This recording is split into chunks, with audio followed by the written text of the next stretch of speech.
कंधमाल रे कला एवं संस्कृति को आम देखिपु भरपूर भाव में कला और संस्कृति भरपूर भाव में अच्छी जहाँकि यही माटी रे अनेक कलाकार मैंने देखा पाऊँ जहाँकि आज जो कार्यक्रम आम देखिपु अपराह्न कार्यक्रम अपराह्न एक दैनिक खबर कागज जहाँकि एक कविता संस्कलन कार्यक्रम आयोजित करते 46 जन कवि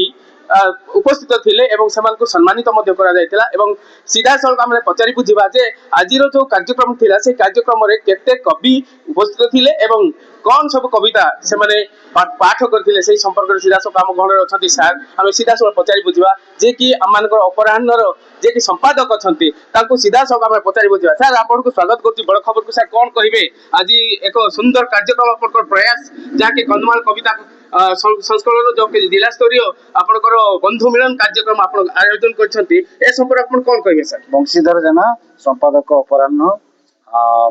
राज्य सभापति उड़ीसा क्षुद्र मध्यम संवादपत्र संगठन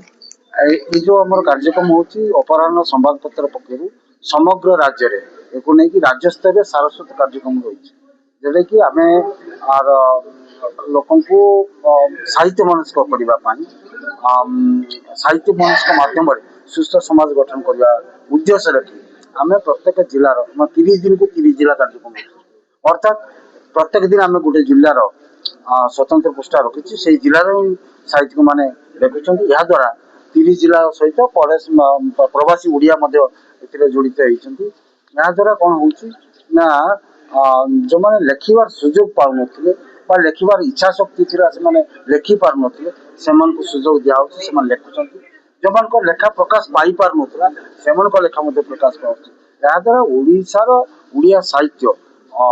बा साहित्य क्षेत्र जो माने रचना क्षेत्र बेस अग्रगति घटुची एवं बहु लोक एथिरे जड़ित होइछी पाखापाखि 25 ରୁ 30 हजार लोक ओडिसा रे आम परिवार सहित साहित्य मान जुड़ी ए वर्ष भितर आउरी मत याकू आउरी अनेक आउरी आगु को नबा पाई हम प्रयास करछु आज जो कार्यक्रम जो जिला परिक्रमा कार्यक्रम राज्यव्यापी चली बर्तमान आज 23 गोटी जिले में परिक्रमा चलानी आज 23 गोटी जिला कंधमाल से परिक्रमा थिला आम बंधु मिलन करूँ सारस्वत साधक मान को संबर्धित करूँ स्वीकृति दौचु आमर यार उद्देश्य से पाखे पहुंचु आहरी ये जिलार लोक सहित जड़ित हे से कथा कंधमाल रे लुचि रही कविता लेखक कवि मान से मुख्य स्रोत सामिल करने जपरिक कथार अच्छी वन रे फुटी बनर मल्ली छड़ी जाए तार कौन व्यवहार में आसे ना से आम कंधमाल रे अनेक प्रतिभावान लोक अच्छा सर बहुत कवि अच्छा बहुत रचना करने लोक अच्छा तो से जो छोट प्रयास टी आज जो आपंकर अपराह्न खबर कागज टी दैनिक खबर कागज जो प्रयास टी कर प्रयास उपर आज कौन कहे आप केते जण कवि ये उपस्थित थिले एवं कौन कौन कवि कविता से माने आज आम गण रे प्रकाश करते से संपर्क आप कौन कहे सर। आज अपराह्न तरफ फुलवाणी रे कंधमाल कविता आश्रय आयोजन करा जिलार विभिन्न प्रांतर कवि मैंने आसी आम देखी जो कवि मैंने जो कविता पाठ कर डेफिनेटली कंधमाल गोटे स्वतंत्रता रही कवि रेखा मान स्वतंत्र रही प्राकृतिक परिवेश भितर जो लेखा अच्छी प्रत्येक कविता प्रत्येक गल्प गोटे प्राणपिंड रही बुझार आवश्यकता अच्छी बुझी जेहेतु अपराह्न ये गोटे कविता आश्रय आयोजन करथिला जो नुआ नुआ जो कवि एवं लेखक मैंने अच्छा लेखा को से पब्लिश करेंगे और प्रायोरिटी देखिए करेंगे से प्रयास आम अपराह्न को धन्यवाद ज्ञापन करुँ आगामी दिन में समस्त कविकूल लेखामणि को साइनित करूँ समाज को नुआ वार्ता दिंतु परिवर्तन आणतु सुस्थ समाज गठन करने समस्ते एकाठी हूँ। Okay thank you sir. Sir आप कौन कहे सर यही संपर्क आज जो परिवेश सृष्टि है शीत महोत्सव भाई लगे गदाधर सार पाखे अच्छा दारिंगबाड़ी दुईटी शीत महोत्सव समय से करते आज अपराह्न पत्रिका द्वारा संवादपत्र द्वारा सुदूर बालेश्वर से आसिक परिचालना करवा निश्चित रूपे स्वागत योग्य प्रत्येक कवि स्वातंत्रता रही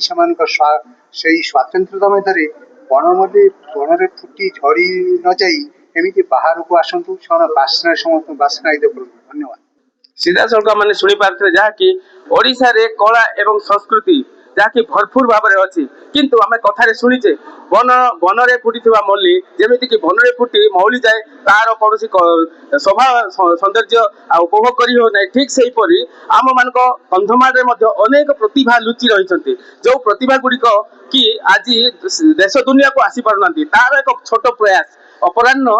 ର ଯୋଉ ସମ୍ପାଦକ ଅଛନ୍ତି ସେ ଏକ ସୁନ୍ଦର ପ୍ରୟାସ କରିଛନ୍ତି, ଯୋଉ ପ୍ରୟାସ କି ଆମ କନ୍ଧମାଳ ଜିଲ୍ଲାର ପ୍ରତିଭାବାନ ଯୋଉମାନେ କବି ଅଛନ୍ତି, କବିତା ରଚନା କରନ୍ତି ଏବଂ ଗୀତ ମଧ୍ୟ ରଚନା କରନ୍ତି, ଅନେକ କବି ଯୋଉ କି ସେଇ କବି ମାନଙ୍କୁ ମୁଖ୍ୟ ସ୍ରୋତରେ ସାମିଲ କରିବା ପାଇଁ ତାଙ୍କର ଏକ ଛୋଟ ପ୍ରୟାସ ଆମେ ଦେଖିପାରୁଛୁ। କନ୍ଧମାଳରୁ ଅମ୍ବୁଜ କୁମାର ବେହେରାଙ୍କ ରିପୋର୍ଟ, ବଡ ଖବର।